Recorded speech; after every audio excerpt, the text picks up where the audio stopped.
अथ योग अनुशासनम। पतंजलि योग सूत्र में पहला सूत्र।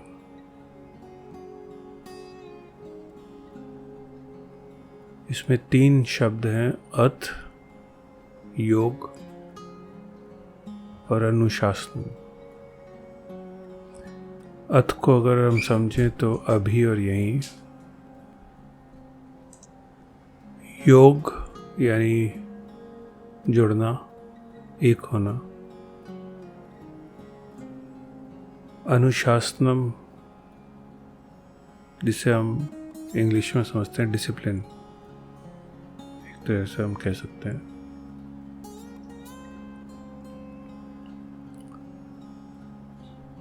इस सूत्र से पतंजलि योग सूत्र की शुरुआत होती है।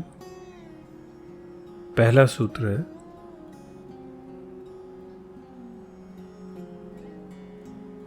और इसमें जैसे एक सीधी सी बात कर दी गई है। इसमें आगे पीछे नहीं बताया कुछ भी कि इसको कैसे समझे, बस जैसे कह दिया, जिसकी समझ में आ जाए ठीक, नहीं समझ में आए तो उसके साथ बैठे, संघर्ष करे, समझने की कोशिश करे। यहाँ से शुरुआत है, इसलिए ये महत्वपूर्ण भी है। यहाँ जो बात कही जा रही है, क्योंकि एक तरीके से इसके कई अर्थ निकल सकते हैं सूत्र के। एक तो ये सीधा सीधा कि अभी और यहीं योग का अनुशासन है, अर्थात एक तरह का आह्वान कि योग का जो डिसिप्लिन है, योग की जो टीचिंग है, योग की जो शिक्षा है, वो अभी और यहीं ली जा सकती है। इसको समझने के लिए जैसे यहाँ कहा जा रहा है कि यहाँ से योग का अनुशासन, योग का जो डिसिप्लिन है, योग की टीचिंग शुरू होती है यहाँ से और अभी से। अर्थात एक तरीके से कह सकते हैं कि जब वो एक गुरु बता रहा है योग के बारे में, तो जब शुरुआत कर रहा है तो कह रहा है कि अब शुरू हुआ है, तो अब तैयार हो जाओ। अब शिष्यों को कह रहा है कि अब तैयार हो जाओ, अब योग के अनुशासन को फॉलो करने के लिए, मानने के लिए, उसमें उतरने के लिए तैयार हो जाओ, अभी और यहीं से। अब उसका इंतज़ार नहीं, अब कोई बाद में नहीं होगी चीज़, ये अभी होगी, यहीं पर होगी, कहीं और नहीं जाना है। जहाँ है वहीं से योग का अनुशासन शुरू होता है। तो एक तरह का आह्वान है, एक तरह का डायरेक्शन है, एक तरह की प्रिपरेशन है, तैयारी है। जैसे कोई शिष्य आश्रम पहुँचे हो गुरु के पास, तब गुरु ने कहा तैयार हो जाओ अब शिक्षा के लिए, तो तैयार हो जाओ अब योग के अनुशासन के लिए।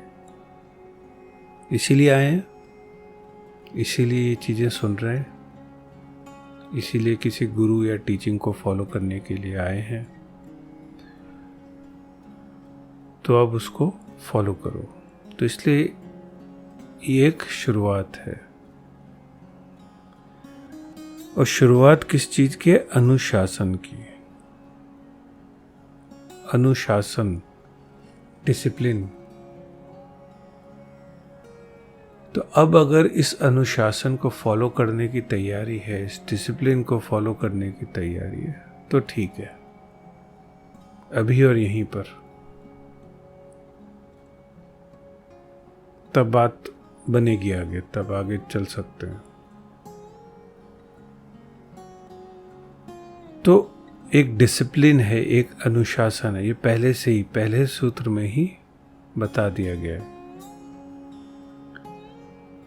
तो अगर डिसिप्लिन, उस अनुशासन को फॉलो करोगे तभी योग की प्राप्ति है, तभी योग संभव है।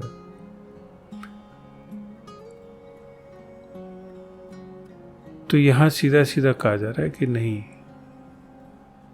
अनुशासन फॉलो करना पड़ेगा, डिसिप्लिन फॉलो करना पड़ेगा, तभी वो योग घट सकता है, हो सकता है, तब जुड़ाव हो सकता है उस परमात्मा से, आत्मा से।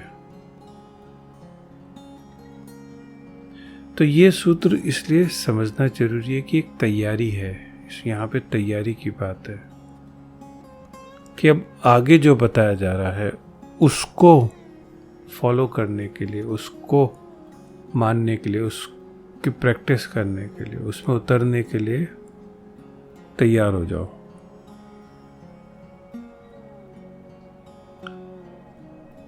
तो एक बात तो ये एक तरीका जो समझने का है।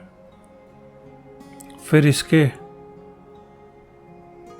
इसको और गहरे में समझना है, इसके और भी तल हैं अगर हम समझें तो हमें कुछ शब्द और भी समझने पड़ेंगे जो हैं ऋत, धर्म और फिर अनुशासन।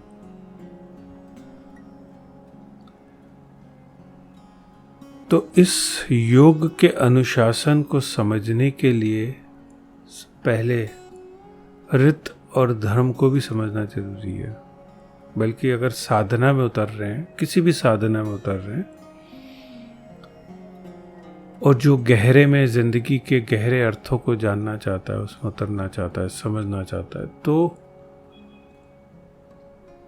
जो हमारे ऋषि मुनियों ने जो बहुत गहरे सूत्र खोज निकाले हैं और जो बोले हैं, बताए हैं, उनमें से दो बड़े महत्वपूर्ण सूत्र हैं, ऋत जिससे बना है ऋतु, और धर्म। धर्म पे तो बहुत बात हुई है। धर्म अक्सर हम समझते हैं रिलीजन, तो यहाँ उसकी बात नहीं हो रही है, रिलीजन की बात नहीं हो रही है। धर्म हमारे जो वैदिक शास्त्र है, वैदिक सभ्यता में धर्म का बहुत अलग अर्थ है, तो वो समझना जरूरी है एक साधक को, जो भी परमात्मा को, आत्मा को जानने की यात्रा पे निकल पड़ा है, ये चलना चाहता है उस पर।